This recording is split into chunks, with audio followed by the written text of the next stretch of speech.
tous, j'espère que vous allez bien, moi je vais super bien. Aujourd'hui je vous propose une vidéo assez courte, elle va concerner le coût de la scolarité.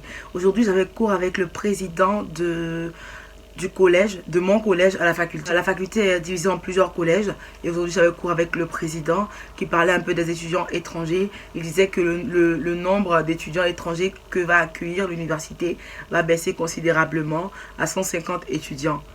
C'est-à-dire tous ceux qui ne sont pas français, ils vont être à 150. Donc il faut compter les Africains et tout ce qui a compagnie. Après ça, il a parlé aussi du coût de la scolarité qui est actuellement pas élevé dans mon université. Je vous avais fait une vidéo où j'avais cité plusieurs universités qui n'ont pas augmenté le coût de la scolarité. Mon université en fait partie. Normalement, avant la loi qui a été votée, apparemment, les coûts de scolarité étaient à 170 pour la licence en moyenne, parce que des fois on paye plus. 170 pour la licence.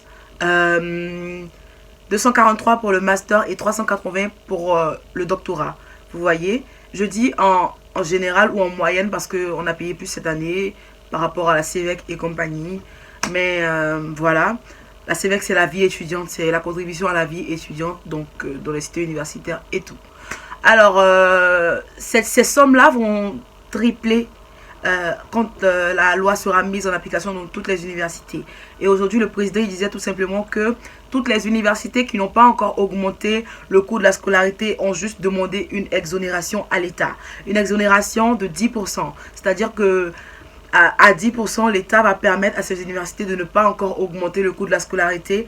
Mais il a dit que 10% ça tenait pour cette année scolaire, pour l'année scolaire prochaine, mais pas après. C'est ce qu'il disait.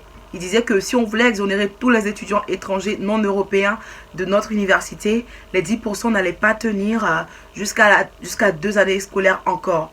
Donc, on considère que c'est cette année scolaire-là, l'année scolaire prochaine, pour laquelle vous postulez à Campus France actuellement.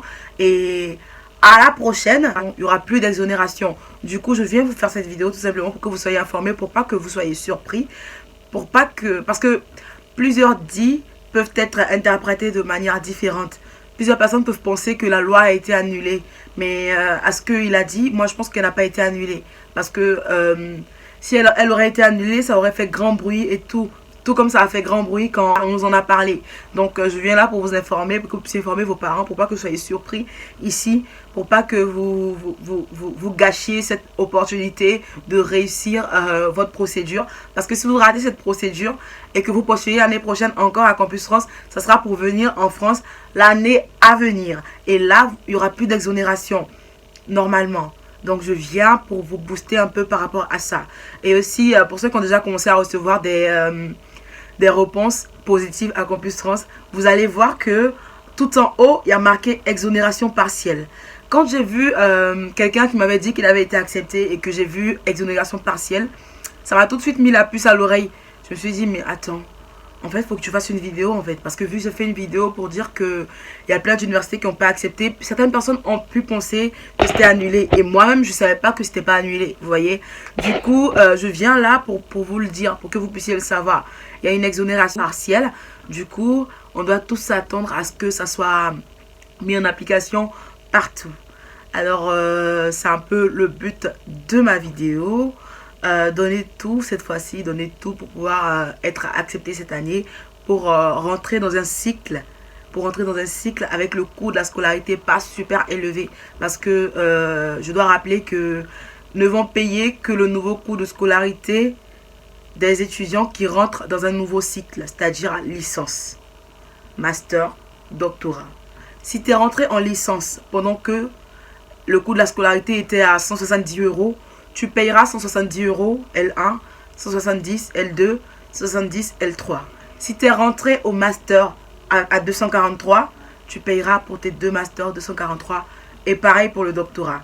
Par contre, si l'exonération n'est plus et que tu rentres au master avec le triple de 380, je ferai des recherches par rapport au vrai coût parce que je ne l'ai plus en tête.